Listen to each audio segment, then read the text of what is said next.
Hello, ladies. My name is Angela. For those of you that don't know me, thank you so much for being here. And the reason I have my toque on is I just was outside and it's actually getting quite wintry and cold out. I haven't quite warmed up yet, so the toque will come off soon. My cheeks are a little bit rosy, but I wanted to also bring to you that one of the top ways to actually start rebalancing your hormones and feeling like your best self, especially as you get into your 40s and transition into and towards menopause, is to actually maintain your health through movement. And it doesn't have to be something fancy. You don't have to be at a gym doing a boot camp style workout, working your you know what off to try and get yourself feeling like your best self again. It can be as simple as going outside, going for a walk in nature, going for a hike, connecting with a friend. Maybe you do a little bit of stretching along the way. It can really be that simple, 20, 30 minutes a day, and being consistent with it. And what this does is it actually helps our hormones to move to the right places they need to get to in the body. It's just this basic circulation that allows this to happen. And I mean, you don't have to be outside for this to happen, but when we are outside, especially if you can get out in nature, it really actually does help to rebalance the nervous system as well. And I do find that is one of the top root causes of hormone imbalance, which you may have heard me talk about before if you have been watching and keeping up to date with my videos, is imbalances in the nervous system due to stress.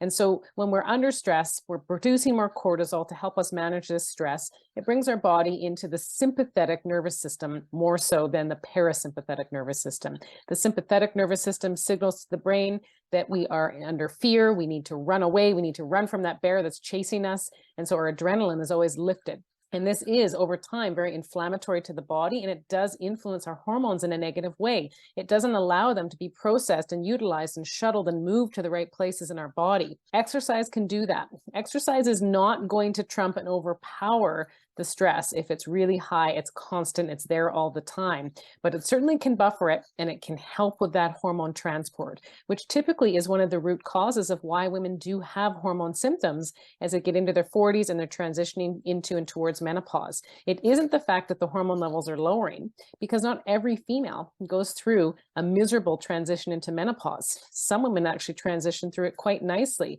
And if you're not one of those women, you're probably like, ooh, how did that person do that?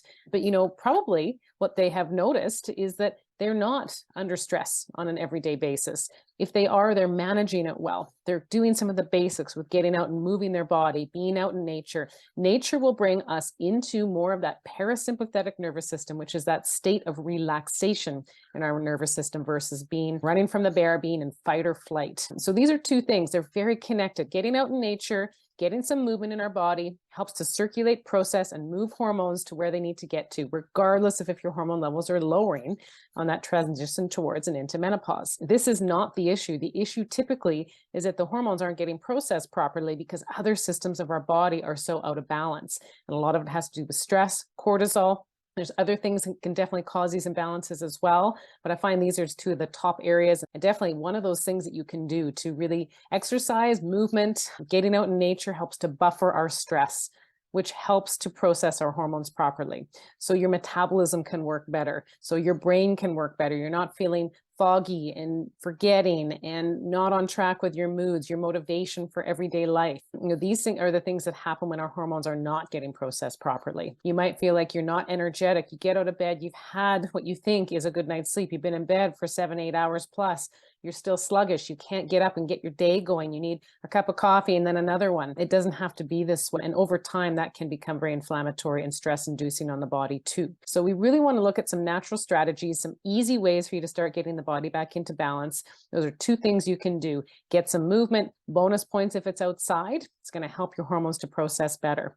There's typically more that needs to be done beyond this to customize a plan to help you with your body and your individualized needs. And this is where someone like me can come in handy to help you with that. Because again, I am a healthcare professional that's worked in the area of women's health for many, many years. I run lab tests on women to help them understand where they're at with the balance in their hormones, other systems of the body that process hormones, and really help you understand how you can start to get the balance back both in your symptoms currently, and also so you can actually return to optimal health and wellness and vibrance, and also prevent development of disease over the long term.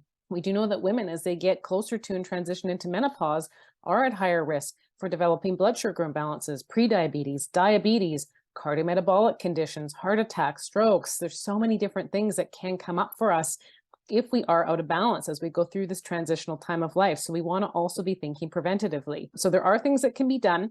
And the proof is in the pudding. We've really got to do the lab testing to understand first what's going on in your body. And then you can develop a customized plan, lifestyle plan, something that's going to work for you, that's natural, that's not overwhelming, that can really help you feel like your best self from here moving forward. So if you want some help with that, some guidance, some support, feel free to reach out to me. So you can go to my website, www.angelasimpsonfunctionalmedicine.ca, and that's where you can book a free/complimentary consult. And it's 45 minutes long, typically, and I can get a really good understanding of you, your health, where you're at. You can get a good understanding of me and how I help women like you. And we can decide if it could be a good fit for us to work together to help you optimize your health. And if we think that it may not be, I'll definitely let you know what I think your next best steps could be. So I would look forward to connecting with you that way. And I hope you can continue to follow my channel here. I'm going to bring you more and more relevant topics for females as they get closer to and transition menopause, and how you can actually feel like your best self, both in that process and well beyond.